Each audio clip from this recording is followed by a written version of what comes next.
Vamos a analizar la región inguinal y subinguinal, que es una zona compleja quirúrgicamente y que debemos de entender para poder entender las patologías que comúnmente se presentan aquí, que son las hernias inguinales, directas, indirectas y femorales, más comúnmente las femorales en la mujer y las hernias inguinales en el hombre.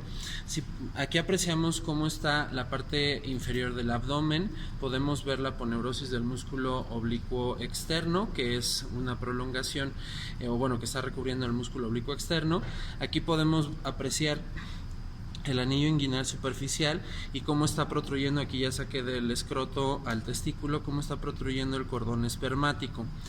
El límite para definir la región del conducto inguinal y de la región subinguinal es donde estoy colocando el estilete. Por arriba de esto es la región inguinal, por abajo de esto es la región subinguinal, que vamos a describir. Entonces, todas las hernias que salgan por arriba de donde está el estilete representa a una estructura anatómica llamada ligamento inguinal, que si se fijan va de la espina ilíaca anterosuperior al tubérculo del pubis. La aponeurosis del oblicuo externo lo que hace es regresarse, aquí se ve cómo se está regresando, y forma a esta estructura que es el ligamento inguinal. Entonces, por arriba del ligamento inguinal va a estar el conducto inguinal y por abajo va a estar la región subinguinal, que es en donde se forma el trígono femoral, que vamos a analizar más adelante. Hablando del conducto inguinal, aquí si abrimos la aponeurosis del músculo oblicuo externo y la retiramos hacia uno de los lados, de un lado y del otro, respetando donde está el anillo inguinal externo, es decir, estamos abriendo la pared anterior del conducto inguinal, podemos apreciar cómo las partes del conducto inguinal, aquí está, esto es el conducto inguinal, esta región que está por debajo de la pared anterior. Entonces la pared anterior está conformada por, obviamente aquí ya se quitó piel, tejido subcutáneo, fascia fibrosa, fascia grasa, y me queda la aponeurosis del músculo oblicuo externo. Al abrirlo, eso es lo que conforma la pared anterior. Después, si vemos hacia esta zona, tengo al techo del conducto inguinal, que sería esto que estoy señalando, que está formado por dos estructuras, la aponeurosis del músculo oblicuo interno y del músculo transverso del abdomen. En un 70-80% de la población hacia lo medial, hacia aquí está la región genital, entonces hacia lo medial, estas aponeurosis están separadas, pero en un 30% estas aponeurosis se juntan en un solo tendón o área conjunta. Si yo retirara el cordón espermático, en la parte posterior estaría la pared posterior del conducto inguinal, que está formada por la fascia transversalis, la grasa preperitoneal y el peritoneo parietal. Es una capa muy floja o muy lábil, y por eso pueden por ahí protruir las hernias inguinales. Y el piso del conducto inguinal, que estaría hacia acá, está formado por tres ligamentos. Este que estamos viendo más superficial es el ligamento inguinal, uno que se va profundo, que es el ligamento pectíneo, y entre los dos, hacia lo medial, hay un ligamento que se llama ligamento lacunar. Si una hernia protruye, aquí podemos ver dónde termina el cordón espermático, en el anillo inguinal profundo. Entonces, si una hernia, aquí ya tengo perforada la pared posterior, se mete por el conducto inguinal y sale por el anillo inguinal interno, es decir, por aquí donde estoy empujando, y se mete hacia el cordón espermático, es decir, ya sale el contenido abdominal por un agujero que está hecho en la pared posterior, a esa hernia se le conoce como hernia indirecta. Por el contrario, si la hernia saliera por aquí donde está empujando mi dedo, si saliera por la pared posterior, no metiéndose, aquí donde estoy señalando es el anillo inguinal interno. Si se mete directamente por la parte posterior, o sea, atraviesa la pared posterior y ya baja hacia el testículo, siguiendo todo el cordón espermático, esa hernia se le llama hernia inguinal directa, porque está atravesando directamente la pared posterior. Si ya se sale por un agujero, es indirecta. Si atraviesa la pared, es una hernia de tipo directa. Eso es en cuanto a el cordón espermático y el conducto inguinal. Ahora, si analizamos, aquí vamos a mover tantito el testículo. Si analizamos, esta parte que está aquí es, voy a poner las referencias: ligamento inguinal, músculo sartorio y músculo aductor largo. Se forma un trígono que se conoce como el trígono femoral, que por dentro tiene al conducto femoral, o pues utilizando epónimos que no se debe de utilizar, se le llama canal de Hunter. Contiene el paquete vasculonervioso de la pierna. Entonces, si analizamos, a esta parte donde están saliendo el paquete vasculonervioso se le conoce como región subinguinal, y tiene la región subinguinal dos porciones. Va a tener una laguna más o menos a este nivel, donde estoy partiendo con el estilete, es la división de la región subinguinal. La región subinguinal es este espacio, este hueco que se forma para que salgan del abdomen, bueno, de la parte de la pelvis, los vasos sanguíneos y los nervios. Entonces, a este espacio, a este hueco que estamos viendo aquí, en esta zona, esto es la región subinguinal. A esta altura, la región subinguinal se divide en dos lagunas. La laguna vascular, que es bastante evidente porque se llama laguna vascular, porque están los vasos femorales, y la laguna muscular, donde está el nervio femoral y tiene la salida del músculo iliopsoas, que se va hacia la cabeza del fémur, por eso se llama laguna muscular. Entonces, repito, la región subinguinal se divide en una laguna, hacia lo medial en laguna vascular y hacia lo lateral en una laguna muscular. Bueno, entonces vamos a analizar las estructuras que tengo de medial a lateral en la región subinguinal, en el trígono femoral. Más hacia lo medial tengo linfonodos inguinales profundos, o también, si los llamas por epónimo, que a veces lo utilizan en las especialidades, mal hecho, pero bueno, se utilizan, son los linfonodos de Cloquet. Luego tengo el anillo femoral, que está al lado de la vena. Obviamente la vena, cuando tú levantas la pierna, se expande, por eso tiene un hueco, y por ese anillo inguinal es por donde protruyen, por ejemplo, a veces las hernias femorales. Aquí por donde estoy metiendo el dedo, este es el sitio por el cual sale una hernia femoral, que es más común en la mujer. Entonces, si yo veo que un contenido herniario está protruyendo por abajo del ligamento inguinal, pues es una hernia femoral. Luego voy a tener a la vena femoral, que aquí sé que es la vena femoral porque le llega la vena safena mayor o magna. Aquí tengo algunas otras afluentes hacia la femoral, y vean cómo se forma un callado de la safena magna o mayor hacia la vena femoral. Cuando haces una safenectomía, tienes que primero encontrar todas las afluentes de la safena. Por ejemplo, aquí están las epigástricas, por acá ya cortadas las pudendas, la safena accesoria. Tienes que ligar todas estas afluentes y luego cortar en esta zona, bueno, ligar y cortar, meter el safenotomo hasta el pie y ya haces la safenectomía. Entonces, esta es la vena femoral, y cómo le está llegando la afluente o su afluente, que es la vena safena magna. Aquí están todas las afluentes de la safena, de la femoral, que tendrías que ligar para controlar una hemorragia en la vena safena. Al lado tengo a la arteria femoral, que recuerden que por dentro, en el abdomen, bueno, en la cavidad pélvica, se va a llamar, o sea, si mi dedo no se debería ver, es por dentro, antes de pasar por el ligamento inguinal, se llama arteria ilíaca externa, y cuando ya pasa por el ligamento inguinal se convierte en arteria femoral, ahí termina. Y esos son los elementos de medial a lateral que tiene la laguna vascular. En la laguna muscular voy a tener, aquí está mi nervio femoral, que es este. Aquí está mi nervio femoral. Entonces vean, vena, arteria, nervio. el músculo iliopsoas, que va a la cabeza del fémur, que me ayuda a levantar el muslo.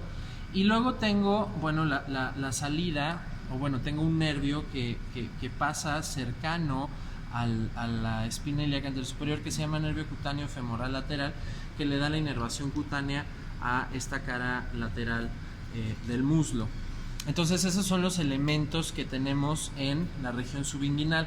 Entonces, para repasar, cualquier hernia que salga por arriba del ligamento inguinal representado por mi estilete va a ser una hernia inguinal, ya sea directa o indirecta, y cualquier hernia que salga por debajo del ligamento inguinal va a ser una hernia femoral y sale hacia lo medial. Otro punto de referencia que aquí no se aprecia porque está interno, aquí es donde estaría mi estilete. La pinza va a representar el ligamento inguinal, y aquí donde estaría mi estilete en la parte profunda son los vasos epigástricos inferiores. Entonces, también para definir hernia inguinal directa de indirecta, si sale una hernia por arriba del ligamento inguinal y hacia lo lateral de los epigástricos inferiores, es una hernia inguinal de tipo indirecta. ¿Por qué? Porque obviamente va a estar saliendo por el anillo inguinal profundo. Una hernia que salga por arriba del ligamento inguinal y medial a los vasos epigástricos inferiores va a ser una hernia de tipo directa porque está atravesando la pared posterior del conducto inguinal. Y cualquiera que salga por abajo del ligamento inguinal y medial a los epigástricos va a ser una hernia femoral. La siguiente región que vamos a analizar en cuanto a las estructuras que se pueden ver es la región del muslo. El muslo, para su estudio, bueno, obviamente se divide primero en 3 compartimentos musculares. Para llegar a ellos tuvimos que disecar la piel, el tejido subcutáneo, la fascia lata, obviamente desinsertarla de su músculo, y ya llegamos a los compartimentos musculares. Entonces voy a tener un compartimento anterior, voy a tener un compartimento medial y un compartimento posterior. Ahorita vamos a analizar los compartimentos anterior y medial. El compartimento medial también se llama compartimento de los aductores. Entonces, ¿qué estructuras o qué elementos vamos a ver aquí? Este primer músculo que está seccionado, que es el límite lateral del trígono femoral, va a ser el músculo sartorio, que podemos ver cómo se inserta de la espina ilíaca anterosuperior y baja hasta el cóndilo medial tibial. Vamos a ver en una primera instancia el músculo recto femoral, también ya lo tenemos cortado, y los 2 músculos vastos, el vasto medial y el vasto lateral. Hacia acá en la parte lateral, este músculo es el músculo tensor de la fascia lata. Ven como aquí está la fascia lata o fascia ensanchada, que le da toda la potencia o cubre a los músculos. Al quitarla, este mismo músculo tiene un tracto que se llama el tracto iliotibial, que le da una función como de resorte o cinturón en esta porción lateral de la pierna. Es para el reforzamiento de los músculos. Entonces, si nosotros empezamos a abrir estructuras, por ejemplo, aquí abrimos al músculo sartorio, vamos a ir al músculo recto femoral, vamos a poder apreciar otro de los músculos del cuádriceps femoral, que es el vasto intermedio, y vemos como aquí ya vemos toda la división de las ramas del nervio femoral que se van a inervar a los músculos. El nervio femoral mayoritariamente es motor y se encarga de la inervación de casi todos los músculos que están en la región del muslo. La única rama sensitiva que da el nervio femoral es una que baja, que es esta, que es el nervio safeno, que se encarga de irse, en este caso, que se encarga de irse acompañando a la vena safena mayor y le da la inervación sensitiva a la cara medial de la pierna, acá abajo. Entonces es la única rama sensitiva que da el nervio femoral, y aquí podemos ver la disección de todas las ramitas que se van a ir a la mayor parte de los músculos de la región femoral. Entonces mi cuádriceps femoral está formado por el músculo vasto medial, recto femoral, vasto intermedio, vasto lateral. Podemos apreciar hacia la cara medial como tenemos, bueno, nuevamente ya habíamos mencionado, aquí está mi vena safena, mi arteria safena, mi nervio femoral. Esta es la vena safena mayor que se une con la vena femoral. Este es mi arteria femoral. Vean como aquí está ya la vena femoral en toda su extensión. Hasta acá está la safena mayor y el nervio femoral. Y si los retiramos un poco, podemos apreciar, y si abrimos tantito la extremidad, cómo está como abanico el compartimento de los aductores, que tengo el aductor largo, el aductor mayor, el aductor medio, y ya más profundo, tendríamos que quitar esto, está el músculo pectíneo y el obturador externo. Esos son los músculos que están en el compartimento medial. Y si nosotros levantamos vean como el cuádriceps femoral, aquí está abierto mi músculo sartorio, o antes se le llamaba costurero.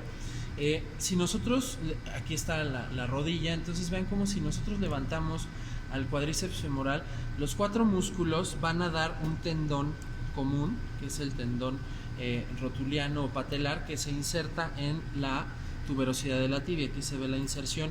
Entonces, si nosotros lo levantamos, podemos apreciar cómo aquí están los 4 músculos formando el tendón patelar, que si yo lo exploro en una exploración neurológica, estoy explorando a nivel de L4 a nivel medular. Y vean cómo ya al levantar el cuádriceps femoral, que todos los músculos envuelven al fémur para irse a insertar en la línea áspera que está en la parte posterior. Podemos apreciar ya al fémur y podemos apreciar la cara articular que tiene para la rodilla.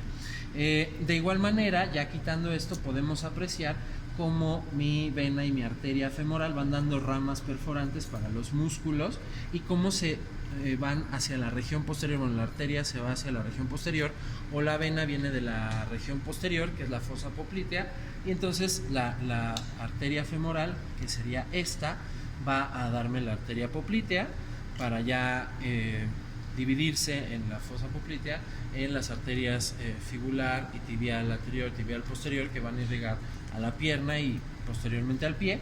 Y la vena poplitea me va a dar paso a mi vena femoral, a la cual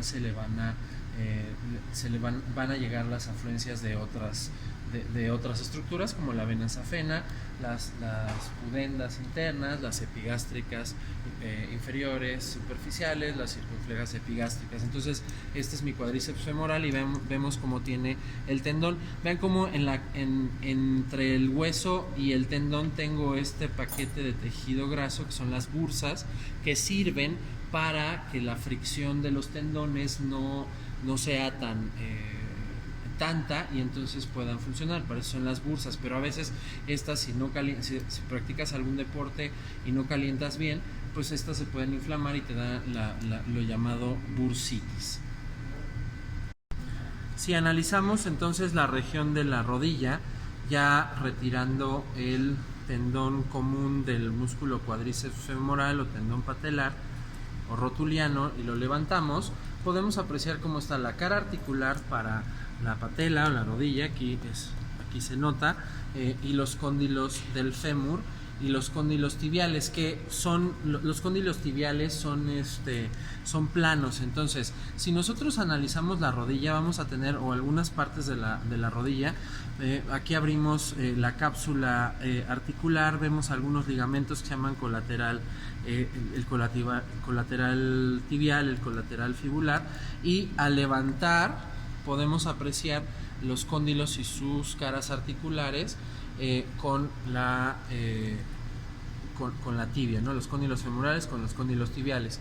Si nosotros mantenemos en esta posición a la rodilla, podemos apreciar cómo hay un ligamento cruzado anterior que es delgado y fino, y cómo tenemos un ligamento cruzado posterior que está ahí más en la profundidad, y los meniscos están sobre los cóndilos tibiales o mesetas tibiales, para poder coaptar algo plano con algo redondo. Entonces tenemos estas almohadillas.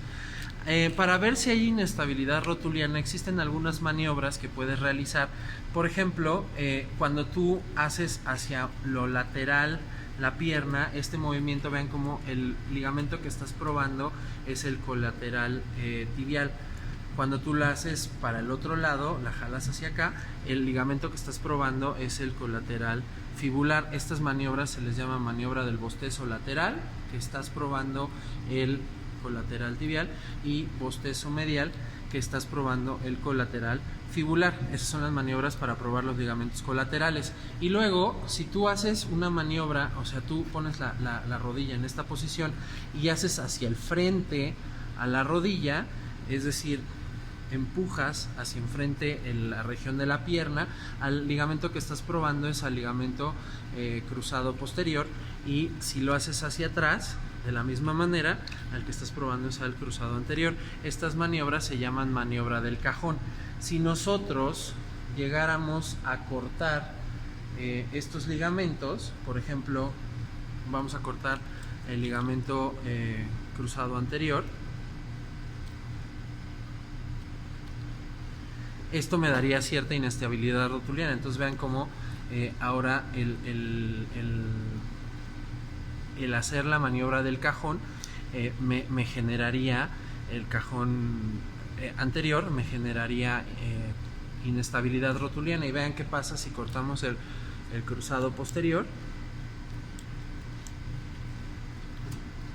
Vean cómo empieza a ya disfuncionar, es decir, vean cómo ya se mueve. Esto me hablaría de una disfunción o inestabilidad rotuliana, y lo mismo podríamos hacer con los colaterales. Si analizamos la región de la pierna tiene, bueno, primero se diseca la piel, el tejido subcutáneo, y aquí la continuación de la fascia lata se le conoce como fascia crural. Es lo mismo la fascia crural que la fascia lata, son la misma estructura, nada más que en el muslo se llama fascia lata y en la pierna se llama fascia crural. Ya despejando los compartimentos musculares, vamos a ver que la pierna tiene 3 compartimentos musculares también, uno anterior, uno lateral y uno posterior, y el posterior se subdivide en superficial y profundo. Aquí vamos a analizar los músculos de los compartimentos anterior y un poquito lateral, pero la clave principal para tu disección o para identificar es ver o tomar como referencia los maleolos y ver por dónde están pasando los tendones. Para eso tienes que no nada más disecar la pierna, sino también el dorso del pie, para poder identificar los tendones. Obviamente aquí podemos ver lo más superficial, se ven en el dorso del pie, se ven la red venosa y cómo se va formando mi vena safena, que esta safena mayor, que esta se va por toda esta cara medial de la pierna. Pero entonces vamos a ver cómo, si tomamos en referencia al maleolo lateral, vamos a ver cómo hay 3 estructuras tendinosas que cruzan por enfrente del maleolo lateral.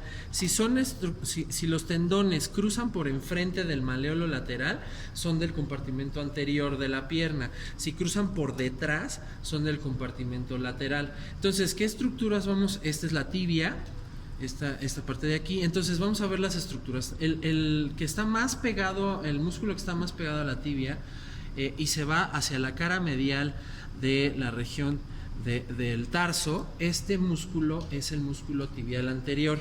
Luego podemos apreciar una estructura muscular profunda al tibial anterior, donde da su tendón, y podemos apreciar cómo está jalando, es el extensor del primer dedo, que es profundo al tibial anterior, y esta estructura que es un poco más hacia lo lateral, pero también cruza por delante del maleolo. Vean cómo aquí inclusive tengo un retináculo que hace que se apachurren todos los tendones. Aquí ya corté de estos dos, pero para que los tendones queden bien pegados y sirva como una palanca, podemos apreciar cómo si lo jalamos, lo que hace es mover y es el extensor común de los dedos. Entonces, los 3 músculos que están en el compartimento anterior son tibial anterior, extensor del primer dedo, que sería este, y extensor común de los dedos. Y los músculos que están hacia la parte posterior del maleolo serían ya los del compartimento posterior, o sea, estos que son el fibular largo, el fibular corto y el tercer fibular. Antes se les llamaba peroneos, ya no se llama perone, se llama fíbula. Entonces fibular largo, fibular corto y tercer fibular. En los libros todavía los pueden llegar a encontrar como peroneo largo, peroneo corto y tercer peroneo, pero eso es incorrecto, esos son los fibulares.